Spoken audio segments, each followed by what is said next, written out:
must be the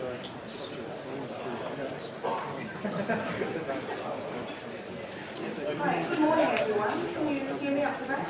Yeah. My name is Sue Hamilton and I'm the acting CEO of the State Library and State Librarian at the moment, and it's my great pleasure to welcome you here today to Freeplay.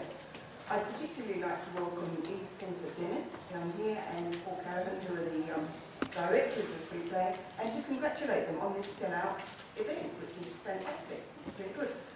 I'd also like to welcome any partners and supporters of the festival who are here, and the many speakers, I think something like 70 someone just told me, who are going to be here over the weekend, and of course the fantastic volunteers who have been giving up their time for the weekend, and without whose help this festival wouldn't be able to happen. And just in case any of you are inspired by that to volunteer to help us with other, particularly gaming events at the library that we have, there is some information in your programs about how to volunteer to help us, so do have a look at that. Following the immense success of last year's Freeplay, we at the library are more than delighted to be hosting Freeplay again this year. Over the last 5 years, it's built a reputation as Australia's most exciting independent games festival. And we're greatly looking forward to all the action and activity of this year's programme spilling over right through the library. We really believe it makes sense for Freeplay to take place here.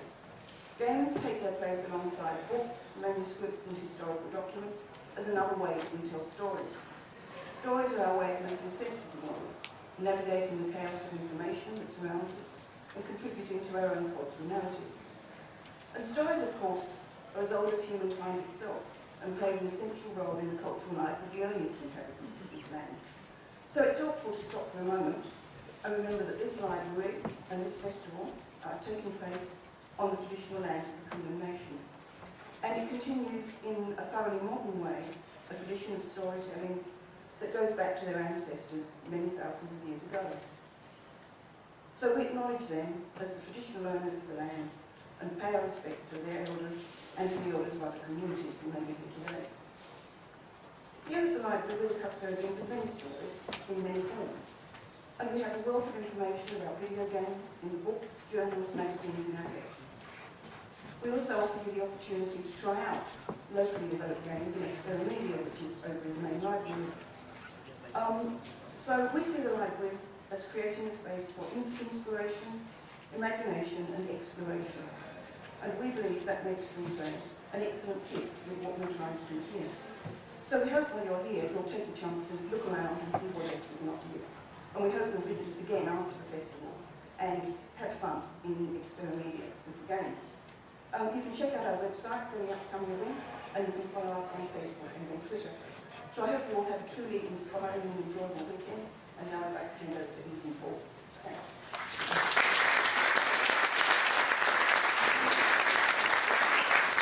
Hi everyone, I'm just one half of Ethan Paul, obviously. She's right there.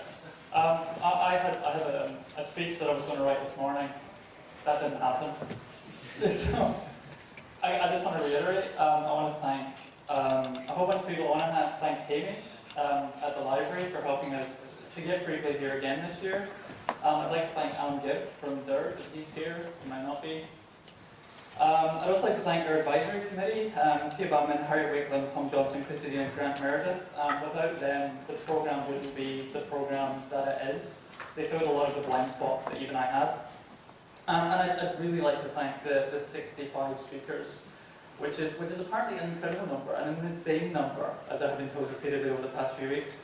I'd like to thank the 12 exhibiting games that we have in Experomedia, the 6 digital art projects, and I'd really like to thank our volunteers as well, again, because without them, you really can't run something like this. I'm really tired, if anyone can't tell. I'm starting to slow down as well. Well, what I very quickly wanted to do was kind of frame Freeplay as we see it, and to sort of put into context why the programme is the way that it is and why we designed it the way that we designed it, because we felt after last year's Freeplay that there was an enormous amount of energy, there was an enormous amount of kind of creative potential coming out of that event, but the sense that we had was that perhaps it was shooting off in all directions. And so when we were planning Freeplay 2010, what we decided to do was, well, let's look at the creative process, because at the end of the day, we're not really a technology industry, we're an entertainment industry, and entertainment industries live and die on the creativity and the kind of the expressive nature and the innovative ideas within that space. And so we thought, well, let's build a festival around that. And that was the start of the end, basically, for that process. And so we came up, the original idea was sort of, play is the wrong word, because we wanted to explore a whole bunch of different ideas, but around the kind of the core tenet of play, but someone decided that was a bit too negative. So we decided to try and find a positive spin for it, and then that led us to plays everywhere. And that really sort of catalyzed everything. It catalyzed every single thought and every single idea and every single session that is happening at this year's event. Because creativity and art and making things is a process of play, is a process of exploration of some idea, it's a process of communication, it's a process of figuring out how the world works and then presenting that to the world and saying, you know what, here's how I feel about things. You know, when kids are trying to learn how the world works, it's what they play, effectively. And when we present our audience with a game, we're encouraging them to figure out how the game world works. And so we wanted to look at play and creativity and learning and the creative process this year. So there aren't a lot of sessions on technology, there aren't really a lot of sessions on the practicalities of art, but there are a lot of sessions about what does it mean to be creative? What does it mean to be creative in the technology industry? What are some practical things you can do to be more creative? How can you unblock yourself? How do you identify those ideas that are going to be good and are going to be interesting for you to pursue, but also interesting for your audience to pursue? Because we think that Australia hasn't tapped.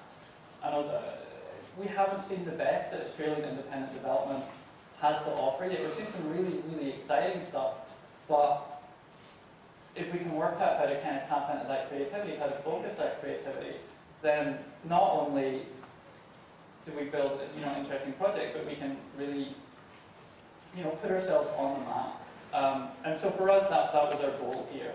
It wasn't necessarily to support industry. It wasn't necessarily to support, you know, something that's been around for a very long time. It was to kind of look to the future and look to where the next 5 years are from a creative perspective and get people thinking about the sorts of games that they want to make. Last year we had a session where Farbs, who's probably here somewhere, and we asked the panelists, where will we be in 5 years' time? And Farbs said the most brilliant comment. He said, wherever we want to be, because we can sit here and we can design the games that we want to make and the games that we want to play, and we can craft what we want, you know, our independent game development world and by extension our industry. You know, we're the kind of the owners of that, and we're the drivers of that, and that's really, if you only take home one thing from the whole festival, then take home what Barb said last year. So, that's really all I have to say. I just wanted to put the festival and the event and a little bit of context for everyone. I also want to thank Eve. Without him, this just wouldn't be possible at all. Yeah, thanks. I'm going to get some coffee now. So thanks everyone for coming.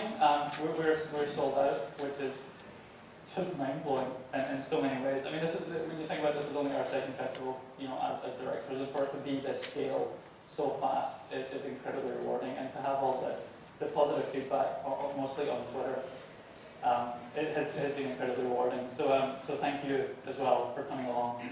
You can give yourself a round of applause if you want.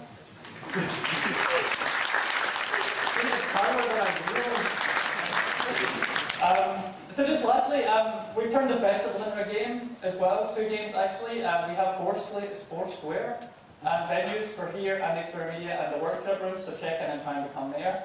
We're also running Back Chatter this year, which is Twitter Bingo. Thanks to John Sietzman, one of our speakers. You follow BC Freeplay and you should get some information about how to play it. Basically you vote. Yeah, and details are also in the program. Thank you. See, this would fall apart without you. So I hope you have a really kind of inspiring and exciting couple of days. I hope you get to hear people working fields that you probably wouldn't be exposed to normally. And I hope that you leave here inspired to just go out and make things. That's really what we want. We want more people making cool stuff, because that makes all of us look good. So thank you very much for your time. Thank you very much for coming. And yeah, that's it. Thanks.